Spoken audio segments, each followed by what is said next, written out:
What's going on, everyone? Welcome back into the Dairyland Drive podcast. We got Collin and Riley. Mike is down south, I believe, on vacation, somewhere warm for work. So we decided to give him the week off. And instead, we got a special guest on the podcast. That's, of course, Peyton, brother of Riley, cousin of Collin. Peyton, thanks for joining us. How the heck have you been? Is this your first ever podcast you've done, or what's the history with doing podcasts? This is the first podcast I've ever done or been on. Okay, pop in the podcast cherry. All right, well, we'll ease you in, but I'm sure you'll do just fine. Peyton's got a lot of experience in what we're going to start with today in the opening drive, and that's, of course, talking about the offensive line. Peyton played some college football in the offensive line, so going to use some of his expertise on giving some of these guys grades from the 2025 season, of course. We've already talked about quarterbacks, running backs, wide receivers, tight ends. I think we've been a little bullish so far with the grades, but I think it's all to be deserved with some of the struggles on offense. So very, very interested to hear about some of your grades for some of these offensive linemen, which I think overall as a group, we all can agree took maybe a step backwards as a whole, this offensive line unit from previous years. So I would assume that the grades might reflect that as well. So, all right. So I'm just going to throw out some names. If you want to just break down their play, just your thoughts, it can be super quick. It can be super long. Get into detail and then just get to their grade. And then we'll talk a little bit about what this offensive line is maybe going to look like for 2026. I know, Peyton, you were talking about the show of you think what your 5 starters are going to look like on the roster as of now. See if we're all on the same page for that. And who the hell knows? Who the hell knows if they'll keep them actually in the same positions or keep shuffle these guys around. Let's see. But all right, well, let's start. I'm just gonna go left to right. This guy played, I think, all 18 or all 17 regular season games and the playoffs as well. Of course, Rasheed Walker, who has exited the Packers this year, but he was the starting left tackle for the Packers for really these last couple of years after the David Bakhtiari era was over. Rasheed Walker, a late round draft pick. If you look at probably his entire tenure as a Packer, you can probably say he overachieved with where you drafted him at and probably what you thought you were going to get from him. However, just focusing on this past year, Riley, we'll start with you. Won't put Peyton on the spot right away. We'll ease him in here. Riley, start with you. Left tackle, Rasheed Walker. Very interested to hear what you kind of thought about him and his performance this past season, what grade you gave him. Yeah, so I'm going to continue my trend of pretty hard grading. I mean, he was fine. I don't think it was his best year, obviously. And I mean, you can kind of see in free agency, we're through 2 days now. We're recording this, and he still is yet to be signed. Had a weird year. He was injured all offseason coming into training camp, didn't really get many reps. That's when Jordan Morgan, everybody's like, yeah, give him the reins at left tackle. Then injuries, Banks couldn't start the year. Morgan had to slide in the guard. Goody's comments at the combine a couple of weeks ago said that during training camp and preseason, Morgan did enough to win the left tackle job. So it makes you think back, if Banks wasn't hurt, would have Rasheed Walker even started this year? I don't know. I guess so it doesn't matter. Like you said, he did get through the entire regular season and playoffs. Like I said, he was fine. Not great pass blocking, run blocking, but wasn't awful either. I can't go any higher to C+. Yeah, he was fine. Nothing's great, nothing spectacular. He's played better in the past. So yeah, I'm gonna give him a solid C+. That's pretty fair. I think I also had a C+ for him as well. I think, yeah, just the durability, but like I don't know where he ranked like in the PFF grades. If you looked at like all the starting left tackles in the league, I don't think he was top half. He was probably very, very average, below average. Peyton, anything to add to the once starting left tackle, now going Rasheed Walker in this past season? What do you got him down as? I had him as a C. I think a C plus is fair too. He played all the games. He probably had lingering issues that didn't keep him from playing, but did probably affect how he was able to play throughout the season. Because I think he did all right. He was a solid guy. Obviously, our weaker of the 2 tackles with having Tom on the other side. So he was probably on average getting the harder matchups. Guys were probably trying to shy away from Tom, so he got put in the more harder situation. So yeah, I have him as a C. I think he did a fine job. Okay, we'll keep it rolling here. The newest addition of the offensive line, and you could say one of the big additions from last year's free agency, and that is Aaron Banks coming in on a lucrative deal for a left guard. A lot of beat reporters and just national people were shocked with how much he got paid to play left guard, just with some of his injury history. Unfortunately, the Packers saw some of that this year as well, missed some games when he was in there. It took him some time to get going. But Riley, we'll go back to you again. What did you see and think of Banks, who, all intents and purposes, they are having him back to be the starting left guard, I would assume, this next year as well? Yeah, this one was tough for me because I kept trying to like separate like his play from his contract because like that just kept going in my head how much they paid him and like what they thought he should be. Obviously came in banged up, had lingering issues, missed a few games here or there. I think the last 3 or 4 weeks, like you actually saw like okay, he was playing above average, I would say, but that literally didn't happen to the last month of the season. So because of that and just how he was to start the season, missing so many games, I'm gonna give him a D plus. Like I and yeah, I mean it was his back, like literally back. So I dare I everybody's like, oh, he sucked. It's like, dude, he had a fucking back injury. Like if us, I think if us three had a back injury, we can't walk either. So like that's why he played bad. So like it's with a caveat, I guess. So I'm not saying he's awful or I'm not gonna be all these guys freaking out like why like he's like what are we doing? He sucks. Like the dude had a fucked up back. If he comes back healthy and it's like actually he's fine, like I think we'll see a whole higher level. So from what the season was, I can't go any higher to D plus, but I don't think he sucks. I'm not like the rest of the Packer world that's like out on him already. Peyton, anything to add on your end? Yeah, I gave him a D plus, but I have a perspective B. I think is what he's gonna be if he gets healed up and he's able to be the player that he was. I think he's a good, solid guard for us. I really think if he can get healthy, back issues and back problems are so bad. In the NFL, it's such a small margin of error. So if you are banged up and you're not able to perform the way you need to perform, it's gonna have a huge impact on you. So if he can get healthy, I think he's a B player. But right now, or which is pretty good for the NFL. But yeah, no, D plus with the injuries, not really being on the field, and when he was on the field, clearly was hampered by back problems and stuff. That's kind of what I'd give him. It's a D plus. Okay. And as we know of my last couple weeks, my metrics are a little bit higher. I try not to be as harsh. I gave him the lowest that I usually give him. I gave him a C minus as well.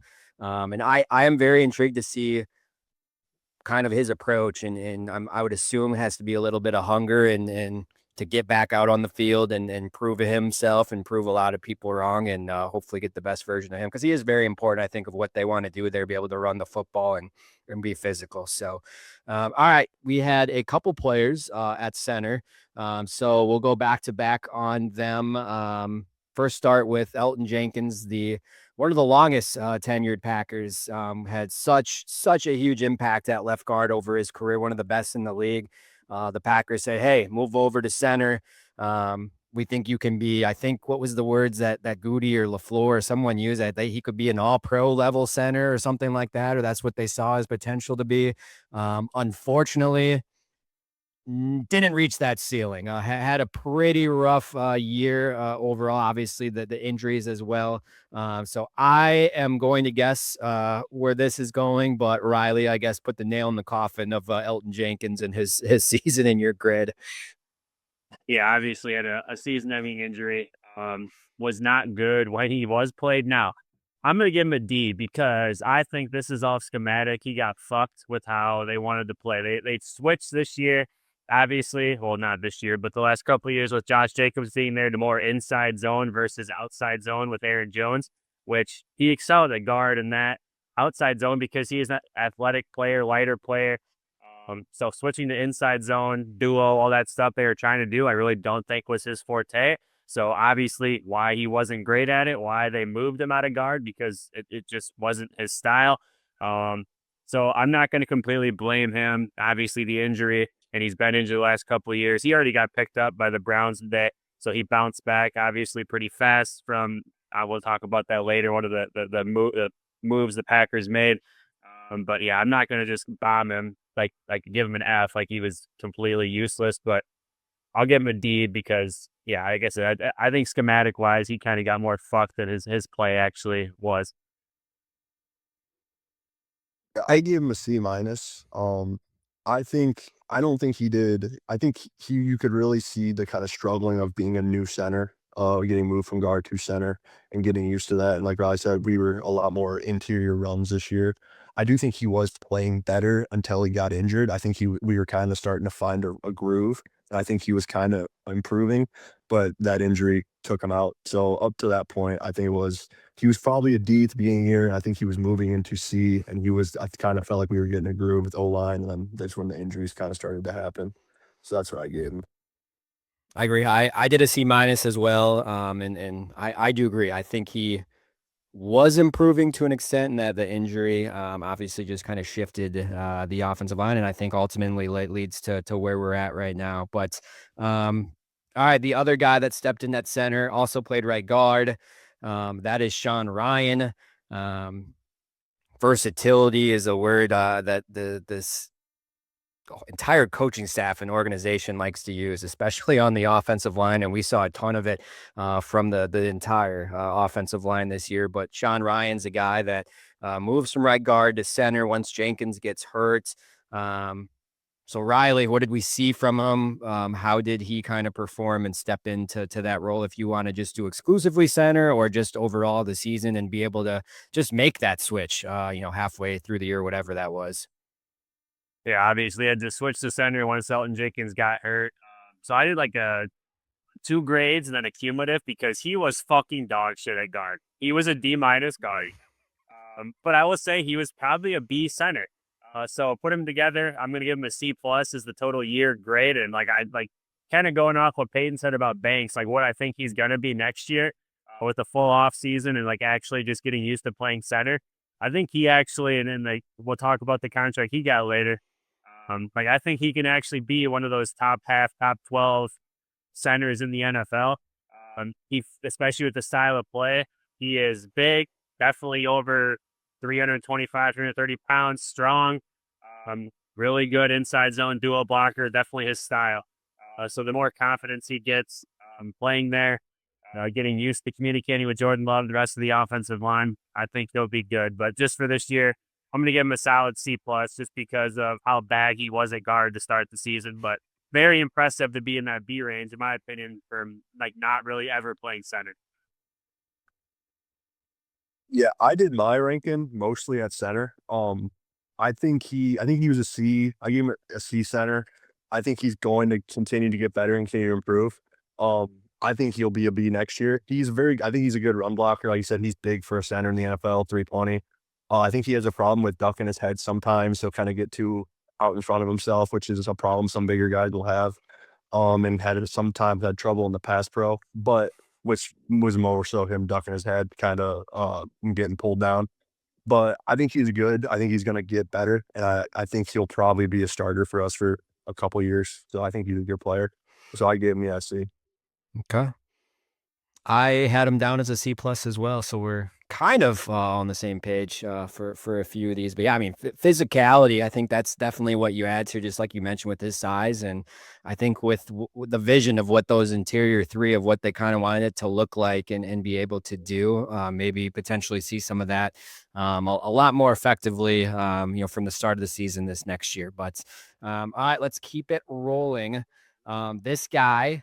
Eventually, after we had just called and called and called and prayed and just asked for him to be moved from tackle to guard, of how perfect of a fit it would be, Anthony Belton. I don't know the exact week. What was it? Week 13, week 14? I don't even remember until he finally reportedly was starting to get some reps at guard. And the first time getting reps at guard, and the Packers coaching staff says, "Oh my goodness, we might have something here." This guy, has the making of being a really good interior offensive lineman. No shit. First off, what would you give the coaching staff for taking that freaking long to maybe figure that out and just at least just giving him reps, nothing in training camp and early in the season, and then just Belton's play. Obviously, a rookie, took him a little bit of time to adjust and learn. But what would you look at Anthony Belton, his first year with the Packers and in the league?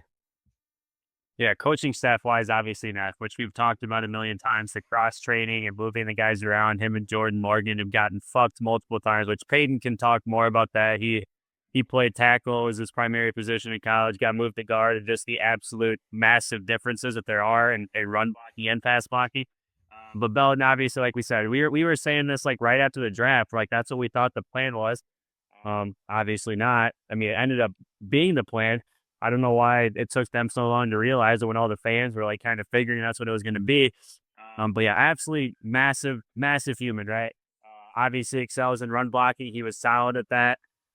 Pass blocking, partially because of just never playing guard before, partially because that is his weakness in general. Not obviously great at that. So overall for him, I'll give him a solid C plus. With the caveat of, yeah, I think he actually was. I think the run game started to get going. Obviously, Banks got healthy, Ryan going to center, and him like that was part of the reason. So I think he really excelled at run blocking. And then just learning the pass blocking that's still to be determined and how good he can be at that. But yeah, like I've said a million times, he got fucked all season. Like I don't know what took them so long. Training camp just never even gave him a single rep there. I don't even know why they didn't try it. But yeah, so I'm gonna give him a solid C plus just because of kind of potential, and I think how he played with having absolutely zero experience. Like he didn't play guard in college. Like he's literally never played guard. I guarantee you, with how big he is, he didn't play guard in high school either. So like he didn't play great, but for like literally playing guard for the first time in his life in the NFL, like C plus, did pretty good. Yeah, I gave him a C plus too. I think so the thing with there's two reads for I think the coaching staff. There's the generous read, which is if they drafted Belton and they looked at him like this guy is going to be a tackle for us. He's going to be a tackle, and they left him. He's not going to get moved in the guard. We have guys who can do that aren't him, and then they moved on as a tackle. That's the generous read, and then injuries happen later, and then they're like, okay, you have to play guard because we don't have anybody else. That's the very generous read. And there's the read that's like, if there was any chance, like this guy has to, because if you're a backup in the NFL, it's not a full five like college. You have two guys who have to be able to play multiple positions. That's how it rolls in the NFL. So with that being said, if they knew there was a chance this guy is going to get thrown in the game at guard, he should be getting reps all through training camp and definitely through the season as well at guard, getting some work there, if at least at individual drills or something, because it is a very different position. It's a very different position, especially if you've never played it. Like I said, he hasn't played it in college. If I didn't play it in high school, and this is his first time playing is in the NFL, and it's the most different position on the O line, I believe. At least the interior three and then the tackles. Guard and center, they're kind of similar. Obviously, center has to snap the ball, so that's going to add some difference to it. But in terms of the timing of the D line rushing and getting engaged into blocks, it's very similar because they're a lot less, they're more up on the line. Whereas tackles, you have a lot more time and a lot more space between you when you're blocking a guy, especially in pass pro. So at guard, it's going to be a lot of set punch immediately, like set punch. As soon as your foot hits the ground, you're probably throwing a punch because the guy's right there. Whereas a tackle, you're going to get a set and maybe a pause, and try to see what the guy's doing, or you're going to get multiple kicks in between that. And there's a lot more space and a lot more time that you have to deal with. So it's a very different position. You're also the way you block guys as far as like an angle. If I'm a tackle, I need to keep my guy a lot more of an outside inside relationship. Like I'm trying to keep his inside shoulder between my hips. So that's kind of the angle I'm working off of as I'm a tackle. Where if I'm a guard, I'm basically eye to eye with the guy. And that's a big difference when you're have never done it before. So you have to be a lot more square with the guy, and it's happening a lot faster. So I think you saw him kind of overset guys inside, underset guys, not get them as covered up as he should because he's used to kind of dealing with more of a half of a man, I guess you say. It's not really half a man, but it's like three-fourths a man as opposed to a guard. You're really trying to get nose to nose, eyes to eye with the guy when you're blocking him in terms of like body position. I don't know if that makes sense, is what I'm trying to say. But so yeah, I think he's going to have a huge upside this next year if he gets a full camp at guard, full training camp, full offseason at guard to prepare for it. I think you'll see I think you'll look like a different player. I think it'll be a huge jump. Like he could be a B plus A guy, A minus guy. It's just it's some guys can do it better than other guys can because a lot of guys will go through their careers and will play both tackle and guard and they'll move around a lot just because it happens. Injuries happen in college too, and guys got to move around and fill in positions. And the best combination can change from year to year. But this seems like a guy who was probably a tackle his whole career, has never done it before, and his first time doing it in the NFL, I think he did as good of a job as you could expect him to do. Obviously, like NFL expectations are through the roof, but this with him getting a full offseason, I really think you're going to see a different Anthony Bell, and I think he's going to be a very good player for it next year. There you go, Packer fans, and go ahead, Riley. Two things to add. Make it even more simple. Basically, what Peyton's saying, if somebody didn't follow that, is like when you saw him get beat in pass pro, it was fucking like right now. And it's like Peyton said, it's because those guys are on you so much fast. He's not used to that. Playing tackle, he would set, and like there's so much more space. You see the wide nine, the defensive ends out so wide, but like he's not used to that. So like the fucking quick guys, defensive tackles, like they're on you so fast. So when you did see him get beat, it was like right now, and that's all rep because he's not used to guys being on him that fast. If you watch him play, a lot of times where he got beat, guys would get into his chest and his punch was late. He would catch guys a lot. But you can get away with catching a little bit more at tackle because the guys you're dealing with are going to be lighter usually, but still in the NFL, you really can't do that. But yeah, it has to be set punch. It has to be, you have to shoot your hands immediately at guard because they're right there. Like a three technique's right there. I'm going to pick my outside foot up, put it down, and I'm going to shoot my hand. Whereas a tackle is, you have a lot of time. And it's honestly, a tackle is, you don't want to shoot your hands too soon because they'll knock it down and go by you. Whereas guard, it's almost impossible to shoot your hands too soon, especially if you're dealing with the D lineman on you. Obviously, you can shoot your hands too soon if it's a linebacker or someone where there's space between you, or you kind of have to judge that distance. But if it's a tackle right on you, or a bigger guy, it's right away. You got to shoot your hands. You got to get your hands on them because you don't want to let that guy get momentum coming at you. So if you watch his film and you watch him play, the times he got beat, he was catching guys and he wasn't getting his hands out fast enough and he wasn't covering them up as much as he should have been with his initial sets. Okay. Anything else, Riley? You said you had a second thing. I was just Cover both of them. I was gonna mention about coaching again, so that would be a long rant. So we can wait for later. All right. Well, there you go. A little one-on-one on offensive line there of the differences of guard and tackle, and who knows, Stenovich, Butkus, Goody. Before, if you're listening, listen to that little burp there too. All right. Well, while we're on the topic, might as well. We're gonna hold off on Zach Tom. Let's go right to Jordan Morgan because this is a guy that I know has been kind of in a similar situation. However, I guess we'll start with you, Peyton. He's also had to learn both sides. So I guess like the difference of learning stuff on the left side, stuff on the right side, different positions. Maybe to like the average NFL fan, it's so well, maybe it's not that hard, but like realistically, he's been put through a lot here these first couple of seasons of all the different positions he's had to learn in different sides, right? Yeah, so this is kind of a weird like case by case thing. I've played with guys in college and we've had arguments and talks about this as to how much changing sides messes with you. Oh, power almost went out. How much changing sides messes with you. Some guys, because some guys are used to it. Some guys played, football growing up. They had to play on the right side, then they played on the left side the next year. Then they just moved around a lot, and it's just how they came up playing the game. So it really doesn't bother them. I played the right side my whole life. I played the right side coming up. COVID year where I was a starter for the first time, I was a right tackle, then I was a right guard, and then we had an injury, and I had to go to left guard, and everything felt backwards. It felt so weird to me. The 2-minute drill that I had to do. I was next to a really good tackle named Drew Himmelman who went to play for the Broncos. He saved me a lot in that 2-minute drill. It just everything feels weird. It feels very different. So especially with him getting moved all over the place to different positions, tackle and guard, interior, and outside, and then having to also change his stance. It just you can't really get into a rhythm and you can't get used to it. I think it'll make him a better player, but a better player in the sense where he'll now that he's kind of done it, he's probably a little bit more used to it and he can kind of move around and might not bother him as much going forward. But as in terms of developing at a single position and being the best you can up at a player you can be at a single position, which is what you have to do in the NFL because we need the best five guys at every position.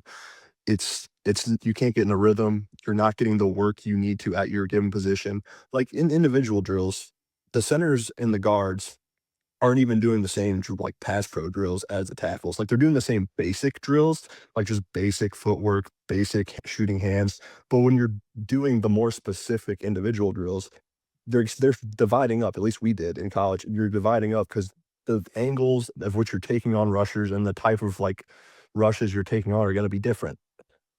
So it's hard to develop, it's hard to kinda get a rhythm going. So, yeah, that could definitely mess with a guy. I think he's a good player. I think if they leave him at tackle and let him develop there, I think he'll be a solid tackle for us, but, yeah, that it can mess with you. Switching sides can make you feel really awkward, depending on the type of guy. It seemed like it did bother him, but, yeah, it's hard. It can really mess up with your rhythm and just trying to get used to playing the position. And then really quick before going to Riley, I guess what did you have grade wise for if you were to grade Jordan Morgan with all the different positions he got thrown into and how he performed? I gave him a C. I think he did. I mean, I think it's the best you can expect for there's guys out there I'm sure in the NFL who could move from tackle to guard and still be dominant players. Just they're just good. They're just freaks in the NFL. But I think he did a C. I think he was a good, and I think at tackle he'll probably be more of a B if he gets time to actually develop, which is a very solid starter in the NFL. Yeah, I agree. I had him at the C range, and like you can also say like incomplete because of everything Peyton just talked about. Yeah, I mean he was fine for what he had to go through. Obviously, that way better at tackle, even playing right tackle at the end of the year. He seemed a lot more comfortable than ever playing guard, and that's just left to right. I don't know. I think you it's by far pre. I mean it was preseason, so I guess we don't know. But I thought preseason last year, left tackle, like he looked the best, the most consistent, and really give up any pressures at all. I have high expectations for him. He can obviously hone in now. We're all expecting him to be the future left tackle, at least for the next 2 years, probably three if they pick up his option, then see how good he plays. But I have high expectations into that, like Peyton said, B, maybe even A range. I think the only positive that you can take away from him playing all these positions is like mentally, like he's gonna know like what the base rules are for every other position. So on this run game stuff, blah blah blah. Like obviously little stuff, footwork, all that stuff. Like I've talked about this, he's been fucked. But mentally, like being able to see the whole picture, like if you have an offensive line where they all know what each other are doing, um, I think that actually is a big deal. So the fact that he has played so many positions, you would think mentally, like he knows exactly what he's played left guard. He knows exactly what Aaron Banks is going to be doing next to him on every single play. So like there should be no hiccups that way. So mentally, really good. He gets a full offseason at left tackle. I think he has the potential to be definitely a. I mean, I don't know if he has the size and frame to be a dominant left tackle. You think like a Trent Williams, stuff like that, Deion Dog. They're just fucking massive freak athletes with bad attitudes. I don't know if he's that guy. Maybe he'll turn into that guy. But I definitely think he can be in that like 10th best left tackle range at his highest potential, which is plenty good enough for the way LaFleur wants to play all the quick game stuff and hopefully more play action. So yeah, as a season, I'll give him a solid C, C plus. I also wouldn't like you can say incomplete because I don't know what like he just got thrown around. I don't know. He played, he was always there, he was healthy this year. So yeah, that's what I'd give him. All right, I had him down as a C as well, and yeah, I mean, you've seen the athleticism and like you mentioned, the potential of like, yeah, if he sticks to one position, kind of like Anthony Belton has, the full work of training camp and off season going into it. Like, what does this offensive line like as a unit and the cohesion kind of all look like? I think that's a lot of the excitement on the Packer fan side. And to round out the starting offensive line, at least from game one, and what we hope game one, well, potentially game one for this upcoming season, depending on the injury. Zach Tom, one of, if not, I don't know, you can make the argument of one of the best right tackles in the league when healthy, obviously. When you grade him, obviously you got to take into account the injury. But what was it, just business as usual for Zach Tom before that? How would you kind of recap his 2025 season? I give him an A. I give him an A. I think he was good. For me, an A plus would be like the best tackle in the league. Like that's the A plus. I think he was number 7 on the PFF list, if I recall. So, way top, like in the top 10 of tackles, which is very huge. And maybe I don't know how him being injured affected that. If he like was higher and it dropped him, I don't really know how that stuff works or how that would have affected him. But I had him as A. Outside of like Miles Garrett, I mean, I felt very comfortable with him taking on, any guys that he had across from him. He's that kind of guy, and that's a very good guy to have. So yeah, no, I think he's our best lineman by far. I think he's a very good run blocker. I think he's a good pass blocker. I think he's a guy that we need to keep around and hopefully is healthy and back week one. And if he's not healthy back week one, I hope that they, give him time to be healthy and come back as the guy that we saw before he got injured. Yeah, I agree. I think the 2 or 3 games that he was actually healthy this year, he was like Peyton said, he was an A, he was a top 3. I think he played good, even hurt. It was an unlucky year for him. So for all those reasons, the injuries and not being available, I'm just gonna knock him down to a B plus. Like it's not really his fault, but just for what he was, and he like you said, he played like half the season he did play. He was hurt, his oblique, his knee, whatever, blah blah blah. Then missed so much at the end. Nobody really knew. So yeah, obviously, very the potential to be a top 1 or 2, 3 right tackle in the NFL, and he is a stud. He's a stalwart. He's shown an edge. He goes after people. He gets chippy. Very much stepping in, and I mean, he's going to have to be. He's the lead at offensive line now, so hopefully he comes back healthy and has that attitude. So yeah, I'll give him a B plus just because of the injuries. But yeah, very unlucky, not his fault. Like if he just plays like he did and healthy those first couple games of the season, he's very much an A tackle. All right. I had him down as an A minus as well. We'll go real quick here. Just give him a grade for backup tackle slash, I guess, apparently tight ends. Darian Kennard was asked to do that, obviously, for a couple games. I don't have to break down, but did you have to give him a quick grade? What would you give Kennard when he was called upon?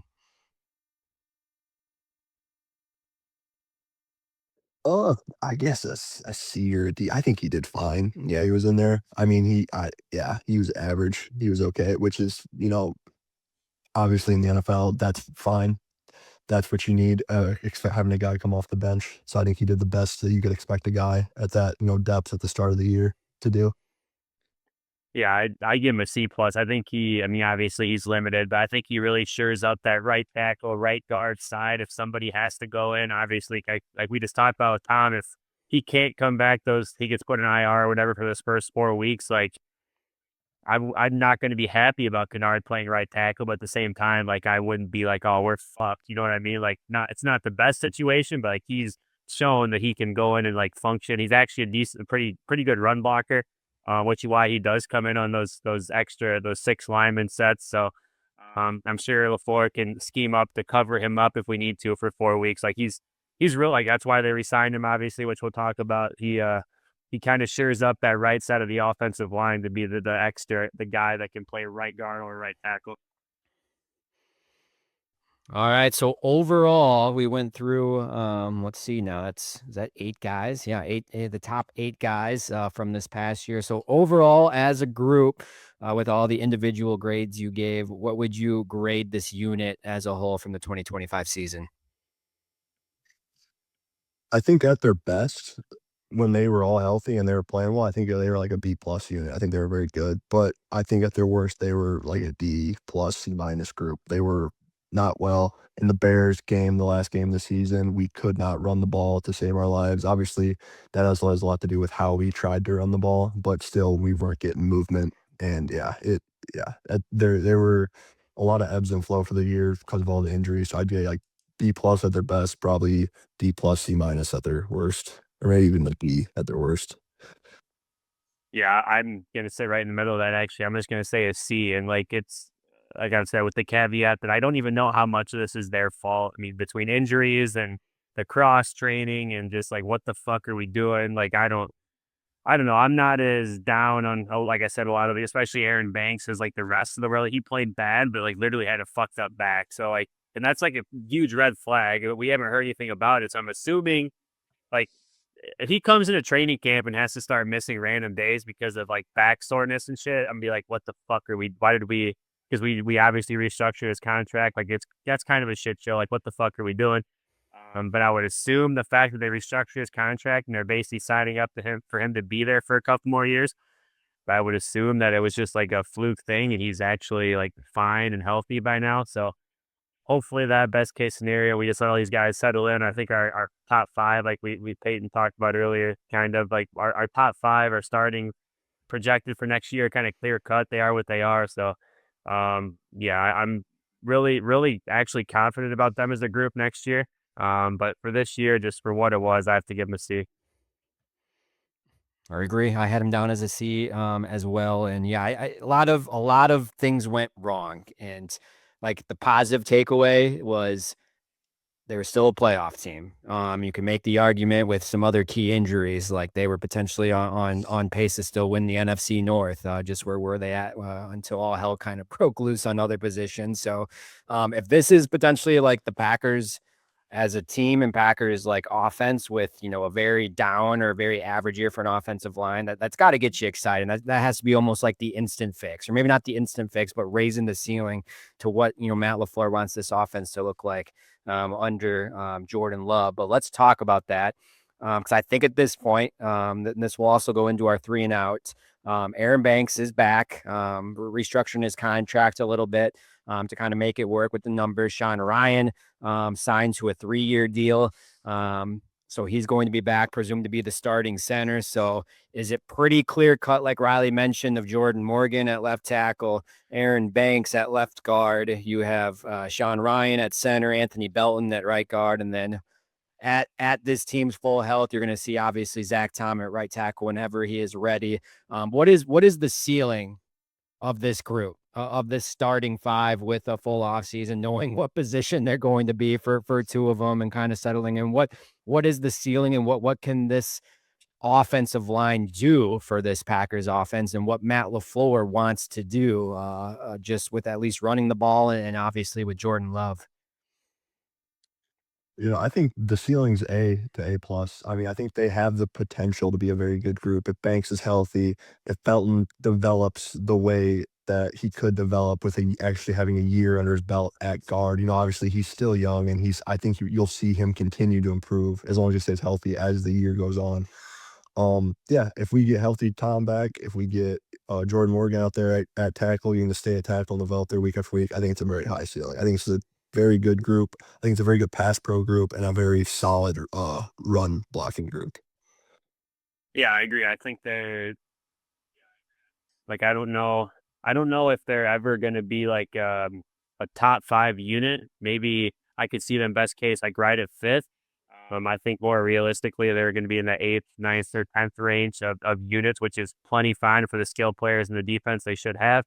I think being right at that 5 or 6 range, it depends on the floor. Like he can't be as predictable as he was this year, where he's going to run the ball on first and second down, and the runs are just the same shit week by week, and there's no progression. We talked about it last year, like where the run game got so much more advanced and built on itself when Malik Willis played quarterback. So if we can actually do like some of that, and like it doesn't have to be read option, like let's build play action off it. So if the coaching staff could help this offensive line to keep it like a little bit of a guessing game for the defensive line, this is the top, like not like they're right in that 5th or 6th range. Like they're just whatever. But if it's predictable, best case scenario, they're right at 10th. Either way, like I said, plenty good enough for what this is. So yeah, I'm looking forward to next year. If it's, I mean, obviously the big thing is if Tom comes back healthy or not, he can start the season and is actually healthy all year. Also, obviously Aaron Banks back, we talked about. They definitely need to address center or guard, or I mean, backup center, backup left guard in the draft, and then left tackle. I don't know who the backup situation is there, but that's obviously something they need to look at too. This is totally not related. I just think it's funny now. Do you guys live in the same unit? Is that correct? Or like the same like apartment complex area? Or no? Same owner, same owner. Yeah, Peyton, you need to connect Riley with your internet guy. I know, right? It's the same thing. We need Am I doing good? Oh, he's gone. There we go. It's the weekly occurrence if everyone is watching with the Riley internet. Yeah, it's hit or miss. You never know, but yeah, I mean yours is crystal clear and been good this whole time. So we gotta get him set up with an internet guy down there, I think. I got a good modem. He probably doesn't. Okay. Riley's probably got the cheapest modem that you could find at Walmart, I would imagine. There we go. All right, Riley got to get a new modem. All right. Well, while he's waiting, we are going to shift to 3 and out. Peyton, if you don't know what 3 and out is, we're just going to have 3 topics across any of the sports world. First down, second down, third down. We'll try to kind of speed through this a little bit. Obviously a lot to get to with some of the topics that I have. Hopefully Riley gets back at some point here on first down, but it's storming pretty bad here. That might have helped. That might not help the situation for you. We've had hail. I've been looking outside my window. There we go. Hail, and then potentially, I don't know if you guys are getting snow tomorrow. We're supposed to get snow tomorrow as well. So yeah, I think so too. It's just the crazy Midwest spring weather that you have to deal with. But all right, well, let's kind of get it started. I'm just going to give a little bit of recap. We're going to start on first down. So this is 3 and outs. A little bit of the Packers off-season, I guess, recap or start to the off-season here this last week. So see if I can try to get everything up to date. I have not also looked in like the last 30 minutes. So, well, if I did miss something, we will see. But obviously, it's staying on the offensive line. We mentioned Sean Ryan. He is re-signed to a 3-year deal over $30 million to be the starting center for the Packers. Elton Jenkins, he is gone. He is cut, picked up by the Cleveland Browns, I believe I saw today. So that was kind of the movement of the offensive line. Darian Kennard brought back to a new deal like Riley mentioned as well. And then Aaron Banks got restructured. The big one, I think, was this weekend or Sunday, Monday. I guess I have to look back at the timeline. Maybe a little bit of a surprise, but the Packers, a rare player for player trade, which you just like never see nowadays in the NFL. They send Kobe Wooden to the Colts for veteran inside linebacker Zaire Franklin. So now you have the 1-2 punch inside there with Franklin. That was the big signing. And then, of course, some of these other ones. Nick Neiman brought back a special teamer. Bo Melton brought back as well. Rashawn Gary, who I think a lot of Packer fans were thinking was going to get cut. They get a 4th round pick for him. Yes, it is the 2027 draft. Riley is back here just making some changes. We got a little shifting. Peyton now moving to my right of the screen, but he should be all good now. But Rashawn Gary getting traded to the Cowboys. Thank you, Jerry, for a 4th round pick. So you get some draft capital for him. And then today they released Nate Hobbs, which as an Illini fan, kind of sad to see, but I think that was to potentially be expected and free up the cap space just with how that DB room was starting to look there at corner. But they bring in Benjamin St-Juste from a majority of his career with the Commanders. Last year was with the Chargers. We'll get to that in a little bit. And then recently they just signed Sky Moore, the punt return specialist. To a 1-year deal, which I sent a text to the group chat with Riley and Mike. Do we actually get a returner? Well, Riley's like, well, this is exactly what happened last year. Will he even make the roster? So we'll see. But he is signed to a 1 year deal. So that is a majority, I think, of all of the signings. Obviously, Quay Walker, he is gone. Deal with the Raiders. Malik Willis, he signed with the Dolphins. Kingsley Enagbari, he's with the Jets, and then Romeo Doubs today signs with the Patriots. So those are the Packers free agents on the way out. We talked about some of the ones on the way in. Riley, I know you joined. But I just basically recapped all the moves so far. So I will keep this question very simple. What was your biggest takeaway from the start of the Packers so far? What move did you like the most from the Packers so far to start this offseason? Um, I guess like all the cuts and trades are to be expected. So I guess I'll go with the Benjamin St. Juice just because I think he has the potential to win that second corner job over Carrington Valentine. Obviously, I mean he had a resurgence last year. A scheme, I don't know. He's the type of guy that's definitely going to excel. In Jonathan Gannon's defense, like last year he was credited with missing 0 tackles. Like great tackler. So Gannon's going to want to sit back and cover 4 and then come up and tackle and rally. So yeah, big physical corner. Um, yeah, definitely has a chance to win that job. So I think potential wise for what they do. I mean, with all the move and the cap room they have now, like you would think they're sitting on something. So I'm hoping something else is going to happen. Otherwise, like I don't know what the fuck Goody's doing because there's no point to have this cap room. He's basically sitting with about 24, 25 million there, like to use. Otherwise, like it's just there. Like there's like the Hobbs cut today, like literally that basically covers all of the practice squad in season injury settlement, blah, blah, blah bullshit. So yeah, 24, 25 million of it's literally just there, like to use. So I don't know what, like do something with it. That's what it's for. So hopefully there's I'm not saying like Trey Hendrickson, like a huge fucking move, but like go get a couple guys. Like obviously D line, edge wise, and especially interior now is completely like it's pretty vacant. So, but yeah, if I had to pick one that I actually like the most, it's getting a corner for some competition there with Valentine. Yeah, I would agree. I like that adding that corner to our defense. I think as Riley said, he's a good tackling corner, which is gonna go well with what we're doing with our new DC is probably gonna do this year, sitting a lot of shell, try to keep everything in front of us, make those tackles. I trust him a lot more out there than I do Valentine making open field tackles. I think Valentine's more of a coverage guy, not really a tackler. So I think that's good. Getting a pick for Gary's good, just getting some value out of that because it was gonna be just a release regardless is nice. I'm sad to see Wooden go. I think he was a very solid interior D tackle for us, but we need another linebacker with Quay leaving, so I think it was a necessary thing to do. All right. Anything else to add before we move on to the rest of the league? You covered, I think, of all basis. And hey, it's just day 2, technically, of legal tampering, right? I think officially it started yesterday, and today was day 2. So we could get some new moves here in the coming days as well. All right, let's go to second down. This is going to be league wide, and I just know there's no chance I'm going to hit like all the deals. So I'm just going to try to do. I have it pulled up here on Chat GBT, asking to give me all the big deals. If I miss one, let me know. But we're just going to start from top to bottom of what I have here listed. Jalen Phillips, he goes to the Panthers on a 4-year deal. Trent McDuffie, of course, remember he was acquired by the Rams from the Chiefs for 4 picks and then signed just a massive extension, 4 years, 124 million. I talked about Malik Willis. Didn't get to the $30 million per year that they were projecting, but still a pretty good contracts there for the Dolphins. Tyler Linderbaum goes to the Raiders. Kenneth Walker, a little surprise, goes to the Chiefs. Reek Woolen today goes to the Eagles. They add another corner there. Mike Evans, another surprise, goes to the 49ers. Then just a couple other ones. Geno Smith to the Jets.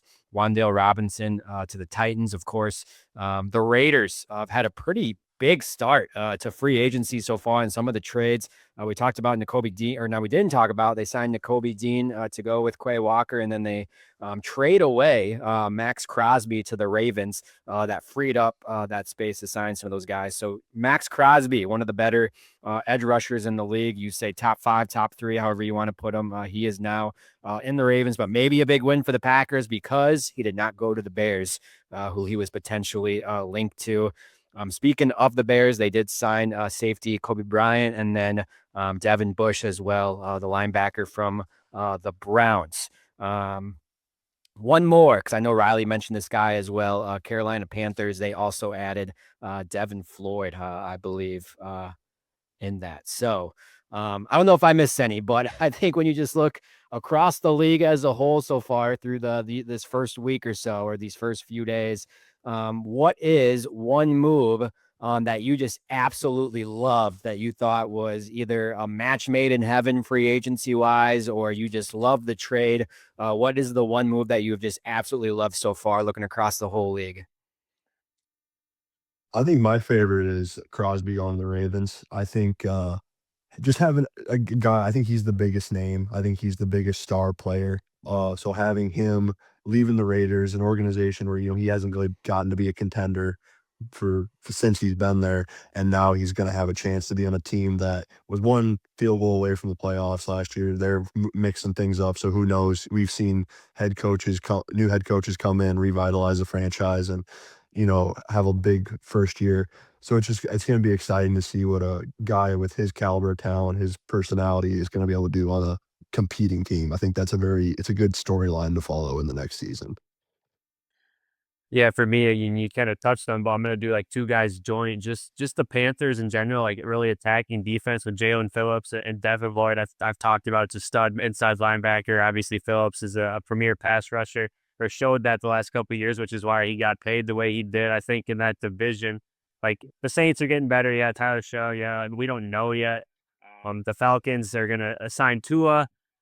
So they now have two lefty quarterbacks that are both injury prone, and I don't know if either of them are really great.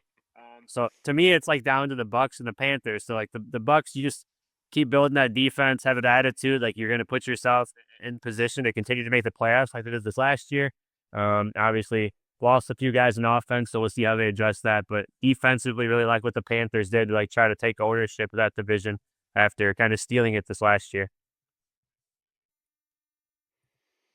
Real quick on top of that bonus second down question, was there any moves that just absolutely shocked you or just like head scratches you? So like shocked you in a good way or shocked you in like, what the heck are they doing? Or has it been all kind of like, oh yeah, I see that. I see that. That makes sense. Has it been kind of all that for you, or has there been a surprise move so far, or head scratcher?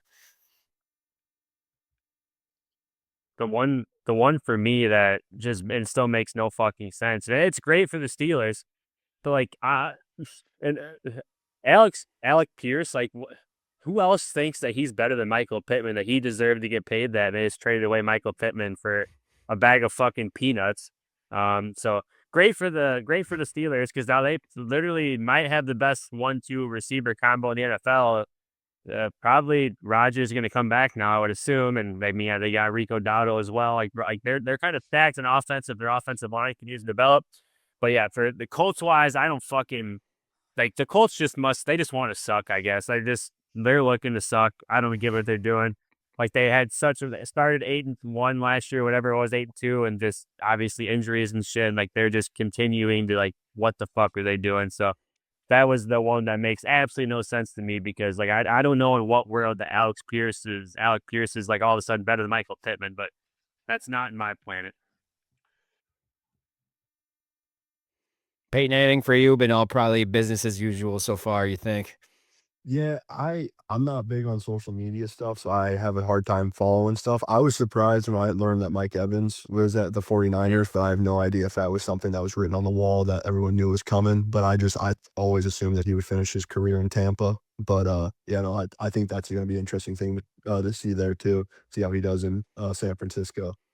And then you have to probably bring in like Jerry Jones. Like what are you doing here? Of like I don't we mentioned like we talked in the group chat of like I don't know what Rashawn Gary he watched, but like that has to be an absolute steal from the Packers, right? Because they were 100% going to like release him and cut him like either pre pre June 1st or post June 1st, and they get a freaking fourth round pick, which is like good value, like great value for that. Just crazy, crazy, crazy to me. But thank you, Jerry. I guess again for the second straight off season. Pleasure doing business for you. So or with you. So all right, let's shift over. Real quick, to the hardwood. Got to talk a little Big Ten tourney. I know basketball is not really Peyton's forte in terms of college basketball. If you want to chime into this, you can. If not, no worries. But the Big Ten tourney starting today, actually, with some of those first round games, I think like seeds 15 to 18. The teams that no one cares about that aren't going to make the tournament or make any noise are playing tonight. Illinois, 4 seed, Wisconsin, 5 seed, highly likely that they will match up there in the first game on Friday. But my question to you, Riley, are you going to take Michigan or are you going to take the field to win the Big Ten tourney this weekend and get the automatic bid? Uh, just with the level they're playing at and how good they are in defense, like I think you'd be crazy not to take Michigan. Like with the short turnarounds, they start playing these good teams and back to back, less time to prepare. Like their defense is like that's something you had to prepare for with how they play. They just absolutely smother you. Big athletes everywhere have go pretty deep in their bench. So I don't know. I don't know how anybody really could pick against them, in my opinion. Like if you had more time, like I think teams could game plan some stuff up. But when it's just back to back to back and whatever, like you don't have time for that. Like I just don't know how you score on them. Yeah, they're so freaking good. And terrible draw, like, as an Illinois fan. Like, I don't know if I wanna see Wisconsin right now. Like, yes, I know they just lost to Oregon, like, Oregon of all teams, like, on the road by double digits, but, Illinois not exactly hitting their shots right now and defending well, and, I think that could be a very intriguing matchup, on Friday if that's in fact what it is, and Illinois probably playing for a 2 seed if they win, and, Wisconsin just keeps climbing up. I think, the draft boards right now of where there are not draft boards, tournament seeding boards right now of a couple weeks ago I saw him as like an 8 or 9. I just recently saw him as a 6. So a team that has a lot of good wins. Purdue, Michigan, Illinois, all on the road. Not a lot of teams can kind of check that off. So it's still the most confusing team. We'll see what happens here this weekend. But real quick, bonus fourth down. Yaxel Lendenberg named the Big Ten Player of the Year. Surprised at all, or is that kind of what you envisioned or saw happening there? Just because he was probably the most valuable player to the best team in the conference, right? That's typically where the reward goes to. Uh, I was surprised because like maybe you can either make that argument, but I don't know. Mraz Johnson's pretty fucking good. Mara on defense, like he changed that Illinois game in the second half. Like Illinois was actually making a little run there, and he's literally fucking went crazy in offense and had like 4 blocks. Like I mean, yeah, probably. I mean, best, probably the most consistent. Well, I don't even know. Rez Johnson's pretty fucking good. So I don't know. I would have. I mean, obviously biased Illinois fan. Like I'm gonna say Keaton Wadler because of what it was.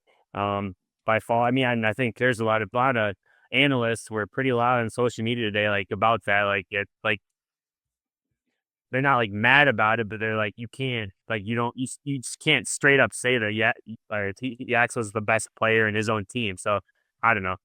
Either I'm not pissed about it, but like I just can't straight up say. I think there's a solid argument against it.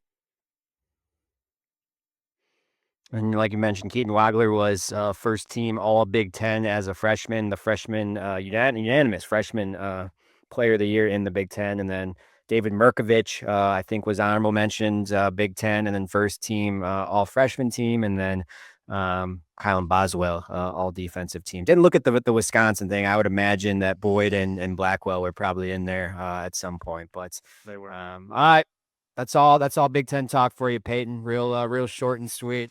We'll move on to the final drive.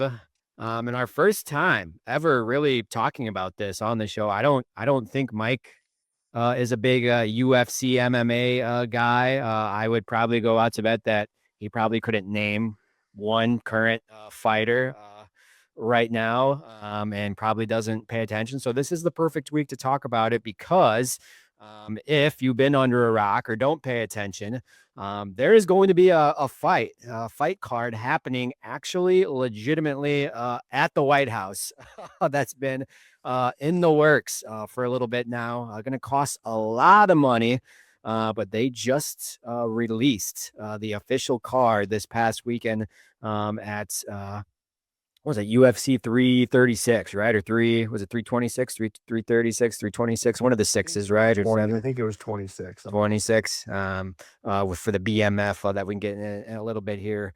But we'll start with you, Peyton, because I know you're a huge MMA UFC guy. I tried going over the names pre-show just so I don't mess them up, but I'm going to leave it over to you two for it. Um, a lot of hype, or I guess maybe a lot of, like, the standard was set very, very high, I think, by a lot of fans and just everyone, of like what this White House card would be or what it would need to be for it to be such a big event. So I guess when you saw this card released and then the headliner, obviously with Gaethje and was it Taporia? Am I saying that right? I was saying that correct. Is that it was just I guess initial reaction when you saw this card released? What did it hit, at least closely hit to like your expectations or what you were hoping for? Because it's a lot of ranked fighters, right? Like it's a lot of like top to bottom. Should be some solid fights. So I guess what was just your initial reaction? So I would say so every fight on this card is either it's a title fight or you can make an argument it's a title eliminator fight or it's just an exciting fight. So Ilya and Justin, I'm not surprised by. As soon as Justin beat Patty, I figured that he was going that this was going to be the main fight on the card. So they were looking for an American to be in the main event of that. So if Patty beat Ilya, that wasn't going to work out. So as soon as Justin beat Patty, they had a ready to go guy to put up top there. I know a lot of people probably thought a lot of like more casual fans probably expected Conor McGregor to come back. John Jones talked about wanting to be on the card. I don't, as someone who follows the sport pretty closely, I never really thought those were gonna be options, or at least if they did happen, I was gonna be very surprised, very excited, but very surprised just because of how I don't know when the last time Conor has been in the testing pool. And I know John Jones has really burned every bridge with the UFC just with how repeatedly unreliable and how many mistakes he's made on a consistent basis. I mean, he's probably he's the most skilled and the GOAT in terms of fighting ability in the UFC, but he's just with something of this magnitude, that you can't have anything get screwed up. I just don't think they had any trust for him. So that's why I don't think either of those guys are on this card. But yeah, Ilya Justin, great fight. Yeah, I'm excited for this fight card. I think there's a lot of really exciting fights. I think the majority of these are going to be. I think this is made for the casual fan and to bring people into the sport because I don't look at any of these fights and see, oh, this is clearly going to be a ground fight. This is going to be a grappling heavy fight, which a lot of people don't like watching. I think all of these have opportunities to be brawls. I think, or very high level striking matches. So I'm very excited for it. I think it's gonna be a very entertaining card for people. Riley, what says you? Yeah, I think the Gaethje, once he won that fight over Patty, like it was a key in there. I mean, I'm looking at the second one, the second, the co-main event, whatever you want to call it, the Pereira Don fight, heavyweight Pereira right now. Yeah, co-main event Pereira going up 2 weight classes or whatever you want to call it. This would be like he has a chance. We were talking about this pre-show, like maybe the best ever because this would be his third weight class, like interim champion, like champion of third weight class. Like that's never happened, never even thought of. So he's always had the frame to be a heavyweight, but like literally has never done this before. But he's just his style or fighting style. I don't know if people like him, but like I don't think anybody hates him either because he just like doesn't talk. Like when it's like fight week, like he goes mute. Like he's a fucking alien, psychopath, serial killer. Like anything you want to say, like it wouldn't surprise anybody. Um, Obviously Sugar Sean O'Malley will draw. He's gonna run his mouth. Bo Nickel and Dawkins could get a little edgy because you never know what Bo Nickel is gonna say. They're both Americans. I would assume a lot of people, especially like in the wrestling world, is gonna know them, so that might draw a little bit extra there. But yeah, there's a bit really good card. A lot of American fury. People that MMA crowd really knows, and it's on top of the game right now. And then just like I said, that co-main event to me is going to be with Pereira. That's just crazy and how he is, and he literally that's a big fight to me. Yeah, I think so just to kind of the fights that I really like in this card, I like all of them. I think But to go over the main event and the co-main, I'll start with Alex versus Fielgan. So I think, like Riley said, this is the first time ever someone's had the opportunity to win a belt in 3 different weight divisions. Alex Pereira obviously is a very cool story of coming to the UFC. He was Israel Adesanya style bender, who's one of the greatest middleweights of all time, was his only 2 losses in kickboxing. I believe it was a decision and a knockout. Israel Adesanya was talking crap about him, was saying like, this guy wishes he could be me, stuff like that. He's sitting in a bar in Brazil, and I think he saw the interview, started training MMA, and went on a absolute war path to Israel Adesanya, was able to beat Izzy, take the belt off of him. Izzy obviously was able to avenge that loss, came back, took him out, and then from there, Pereira moved up to 205, won the belt there at light heavyweight, was an absolute monster at middleweight, by the way. It was a huge discussion every week or every time he fought of how it's possible for this dude to make 185, because he legit probably walks around at 220, 230, like just natural all the time. Warpath has won at 205, won the championship there, lost, avenged that loss, and now he's moving up to heavyweight. And I think this matchup is the most difficult, uh, but winnable matchup for him at heavyweight. The matchup you wouldn't want to see at Alex at heavyweight would be him against a wrestler. He's a fine wrestler, he's able to defend takedowns, but he's gonna be undersized to a degree at this, and any decent grappler is probably gonna be able just to double leg him and hold him down. I mean, he's gotten taken down at 205. That's how he lost the belt. I can't remember the guy's name, but that's how he lost the fight. It was a decision, and the guy was able to take him down, or at least hold him against the fence, control him, and really keep his striking at bay. Sealgan has a couple wins by submission, but he's never since I've watched him, he's never engaged in takedowns. He's a very high level kickboxer. He's an elite level kickboxer. Before the fight with Tom Aspinall got called, he was outstriking Tom Aspinall up to that point. He was winning that fight. I think it's going to be a very high level striking fight. I think Gon has the advantage in grappling if it starts going poorly for him. But I think the thing with Pereira is it's going to be interesting to see how his power translates to heavyweight. His power, Pereira has the scariest knockout power we've seen since Francis Ngannou. So it's going to be, can Pereira get to Gon? And if he does get to Gon and starts hurting Gon, will Gon stay at that striking range and keep trying to throw with him, or will he try to go and turn it into a wrestling match? I think it's going to be very interesting to see kind of how that fight plays out. And then to Riley, do you have anything about that? Good. He's letting the spotlight on you, man. You're on a roll here. Yeah, that's the game plan. I mean, yeah, that's probably the game plan. That's what he does. And then at the next fight, the main event, Ilya versus Justin. This fight kind of sucks for me. I'm a huge Justin Gaethje fan. He's my favorite fighter. I've always liked him since he started fighting. It's the way he fights. He's always been one of my favorite guys to watch.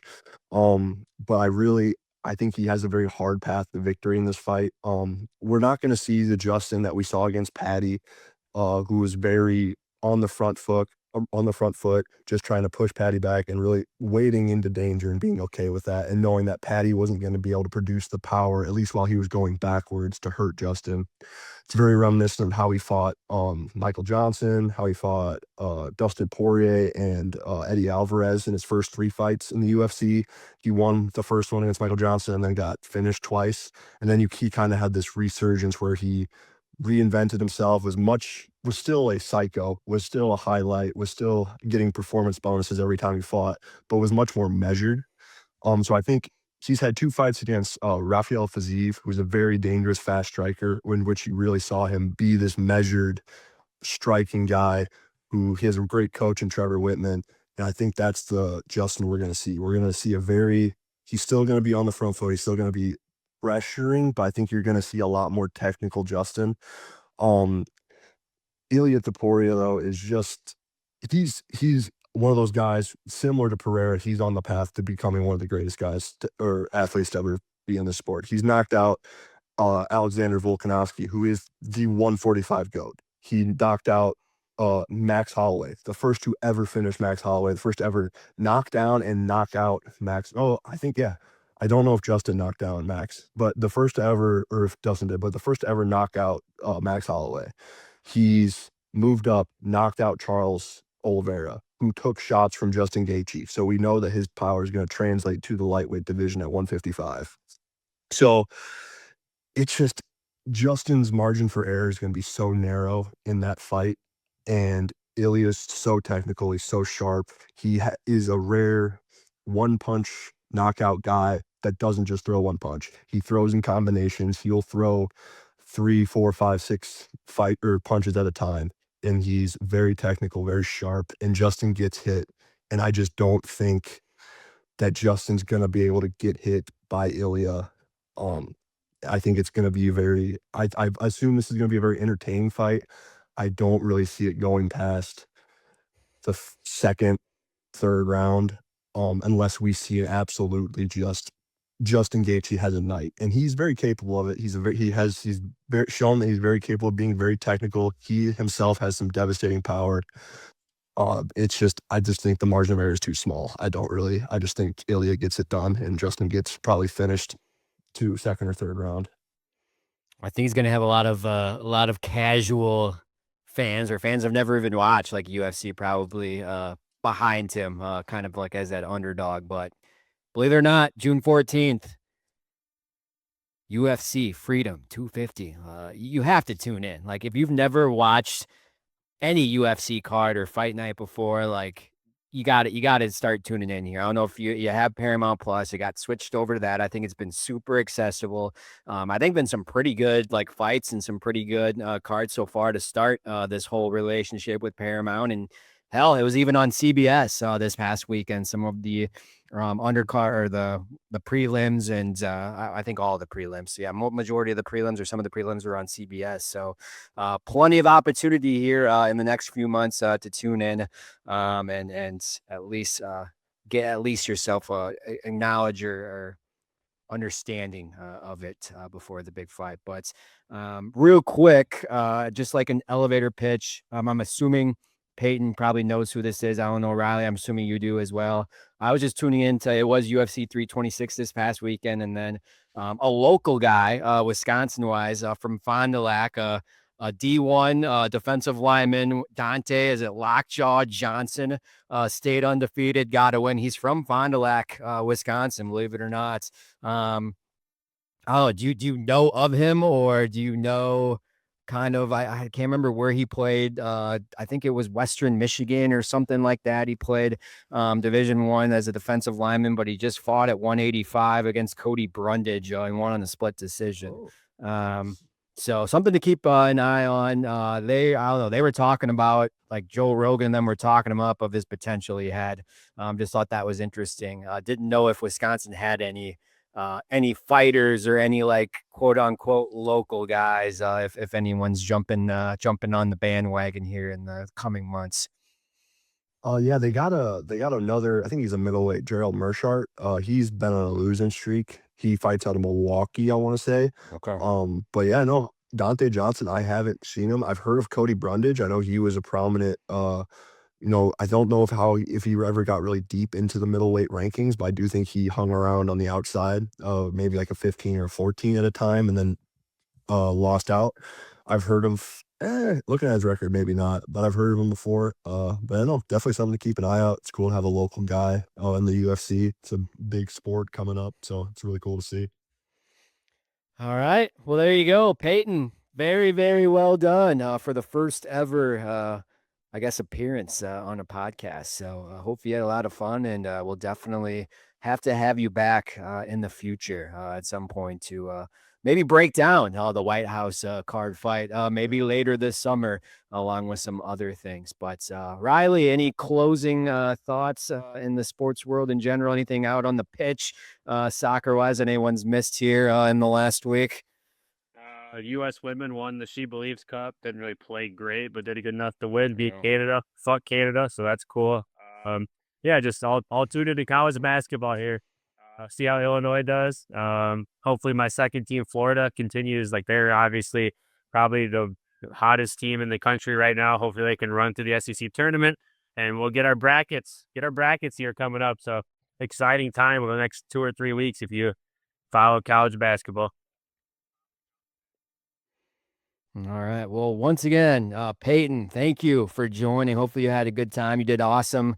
I'm sure everyone will enjoy the breakdown of the offensive line grades and some of the UFC stuff as well. But everyone, thanks for listening to Dairyland Drive podcast. However you listen, if it's on YouTube, Spotify, Apple, keep giving us those 5-star reviews. I haven't checked the comments, but if we missed your comment, I think Max had something. Him and Riley are apparently in a feud now, with Riley calling him out last week about the defensive lineman. Let me see if he responded to that really quick before we get out of here. I think he maybe just had an explanation. We had 2 comments, so I got to get to them both. So in response to Riley, cornerback would be easily next for me to draft. The Ravens game was awful, but yes, without the defensive tackle, like how good Slayton was, puts more pressure on your linebackers. I think my thought process was to get defensive tackle to make it easier for the new linebackers should Quay walk. I just see Brooks and Wooden as more pass rushing linemen. And then I don't know if Riley have any quick response to that. No. Like I said last week, the rush defense was fine until Micah got hurt.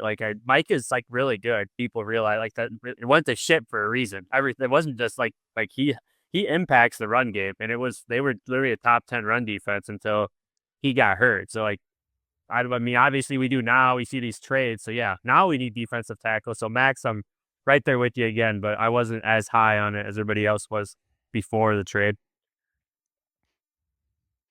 All right, then real quick, one more. The other Soda brother, Sam, going off the conversation about Miami of Ohio, I have a hot take. I think that the round of the first 4 should be reserved for bubble teams. The automatic qualifiers shouldn't have to play an extra game to get into the round of 64. Make the bubble teams prove that they are supposed to be there. I actually really like that. I think it makes a ton of sense. However, the committee has the first 4 in or last 8 in, whatever that would be. I like it. I'm sure a lot of college basketball fans would agree with that because, like, the small conferences and these guys, like some schools make it like what, once every freaking 10 years they get in the NCAA tournament. So like let them actually be into the field of 64 and lose to whoever by 30, right? Like give them their credit or their props a little bit. But I like that take, Sam. So Riley, any thoughts on that before we get out of here? No, I agree. Definitely. I don't know what they could do or how far they want to take it, but yeah, there's definitely things they could do to decide how good these teams actually are. They're undefeated, but they also haven't played anybody. Whoever's fault you want to say it is, I don't know, but just some way to actually see how good they are. Play anybody, like it's just there's just no way to know. So any way to put them in a situation to actually play somebody to be able to tell is what we got to figure out. All right. And whatever you do, committee, do not expand the field even more. I know there's been so many freaking talks about making the field even bigger. Like, just stop. Just stop that talk. 68's fine. 64 is where it should be. But all right, before we do the Midwestern goodbye and keep talking, let's get the heck out of here. Once again, for the second time, thanks for everyone for listening. Collin, Riley, special guest Peyton. We will see you next episode.